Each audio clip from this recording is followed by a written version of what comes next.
I want to share a heart-wrenching piece of history with you.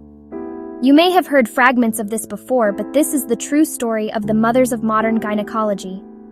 It began with Anarcha. Anarcha Westcott was a black teenage girl, enslaved in Alabama, who became pregnant. After an excruciating and prolonged labor, she developed vaginal and rectal fistulas. These are deep, agonizing tears between the birth canal, bladder, and rectum. She leaked urine and feces constantly, living in relentless pain, stripped of dignity, isolated by shame. But instead of receiving care or compassion, Anarcha was turned into a subject of experimentation by a doctor who is now referred to as the father of gynecology. Dr. J. Marion Sims did not see a suffering girl, but a clinical opportunity. His goal wasn't to heal Anarcha, it was to craft a surgical technique that could relieve white women who were beginning to suffer from similar complications.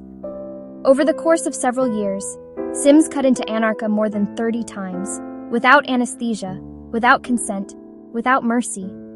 He claimed black people didn't feel pain like white people, and this lie was used to justify her torture.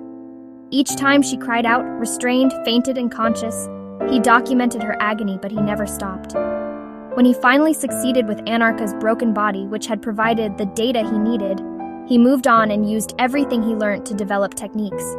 White women received the perfected surgery, now performed with anesthesia, in sterile settings, with gentleness and care. Even though Anarcha was discarded and her suffering never acknowledged, she wasn't alone. Two other enslaved women, Lucy and Betsy, were also used in Sims' repeated experiments. Lucy nearly died from infection. Their bodies were turned into test sites.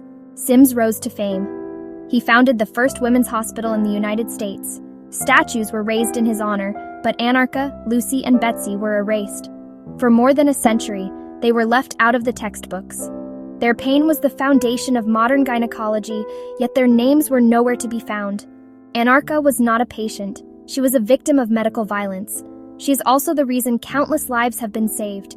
She is the foundation of modern gynecology, and her story is no longer invisible.